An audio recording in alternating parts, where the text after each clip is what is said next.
জাহাজ এমভি আব্দুল্লাহকে এরই মধ্যে নোঙর করা হয়েছে কক্সবাজারের কুতুবদিয়ায়। 23 নাবিককে নিয়ে লাইটার জাহাজে করে আজ নেওয়া হবে চট্টগ্রামের KRSM জেটি সদরঘাটে। এই নিয়ে বিস্তারিত জানাতে সরাসরি যুক্ত হচ্ছেন সহকর্মী AKM নাজিম। নাজিম, নাবিকদের বরণ করে নিতে কতটা প্রস্তুত KSRM কর্তৃপক্ষ, সবশেষ খবর আমাদের জানাবেন। জি, আপনি যেমনটা বলছেন, দীর্ঘ প্রতীক্ষার পর যে এমভি আব্দুল্লাহ জাহাজ রয়েছে সেই জাহাজের নাবিকরা আজ আসছেন। কারণ গতকাল সন্ধ্যা 6:30টার দিকে সে এমভি আব্দুল্লাহ জাহাজ কক্সবাজারের কুতুবদিয়া এলাকায় নোঙর করেছিল। সেখান থেকে আজ বিকেল নাগাদ আমরা যেটি জেনেছি KSRM এর যে জাহাজের মালিক পক্ষ KSRM তাদের অঙ্গ প্রতিষ্ঠান এসআর শিপিং এর একটি লাইটার জাহাজ করে জাহাজের যে নাবিকরা রয়েছে 23 জন নাবিক, সেই নাবিকদেরকে নিয়ে একটি লাইটার জাহাজ আজ বিকাল 3:30টা থেকে 4টা নাগাদ চট্টগ্রাম বন্দরের বহির্নোঙরে যে KSRM এর যেটি রয়েছে সেটিতে প্রবেশ করবেন। সেখানে মূলত যারা নাবিক আছে তাদেরকে আনুষ্ঠানিকভাবে বরণ করবেন KSRM কর্তৃপক্ষ। পাশাপাশি এইসব নাবিকদের স্বজনরাও সেখানে উপস্থিত থাকবেন বলে আমরা জেনেছি।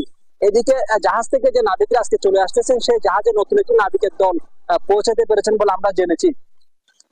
তবে নাবিকদের এই আসার খবর আসলে উচ্ছ্বসিত পুরো চট্টগ্রাম, কারণ পাশাপাশি তাদের পরিবার স্বজনদের মাঝেও উৎসবের আমেজ বিরাজ করছে।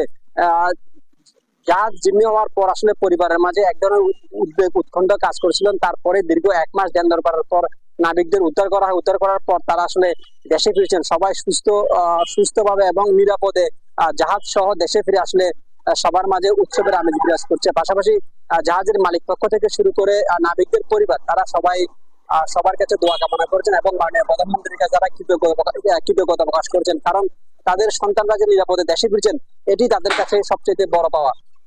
বিকাল 4টা নাগাদ যে নাবিকদের যে লাইটার জাহাজ নিয়ে নাবিকরা 23 জন নাবিক ফিরবেন, তারপর পরে তাদেরকে বরণ করে নেওয়ার জন্য আনুষ্ঠানিকভাবে একটি অনুষ্ঠান করবেন KSRM কর্তৃপক্ষ। সেখানে KSRM কর্তৃপক্ষ এবং তাদের যে অঙ্গ প্রতিষ্ঠান এসআর শিপিং তাদের বিভিন্ন কর্মকর্তারা উপস্থিত থাকবেন এবং সেখানেই তাদেরকে বরণ করে নেওয়া হবে। পাশাপাশি বরণ করে নেওয়ার পর তারা নিজ নিজ পরিবারের সাথে তাদের বাসায় ফিরবেন এবং তারা সেখানে ছুটি কাটাবেন, কারণ তারা জলদস্যুদের হাতে জিম্মি ছিলেন। পাশাপাশি তাদের উপর যে দখল গেছে সেটি কাটাতে তারা পরিবারের সাথে সময় কাটাবেন বলে আমরা জেনেছি। এবং তাদের সন্তানদেরকে বরণ করে নেওয়ার জন্য বিভিন্ন নাবিকদের পরিবার ইতিমধ্যে আসতে শুরু করেছে KSRM এর জেটিতে এবং KSRM কর্তৃপক্ষ এবং এসআর শিপিং কর্তৃপক্ষ বিভিন্ন ধরনের প্রস্তুতি ইতিমধ্যে শেষ করেছে বলে আমরা জানতে পেরেছি নাবিকদের বরণ করে নেওয়ার জন্য। এই ছিল নাবিকদের বিষয় নিয়ে আমার কাছে থাকা সর্বশেষ। নাজিম, আপনাকে অসংখ্য ধন্যবাদ। দর্শক, জাহাজ এমভি আব্দুল্লাহ এরই মধ্যে নোঙর করেছে কক্সবাজার কুতুবদিয়া। তাদেরকে বরণ করার জন্য অপেক্ষায় রয়েছেন তাদের আত্মীয় স্বজনেরা। সে বিষয়ে জানাচ্ছিলেন আমাদের সহকর্মী AKM নাজিম।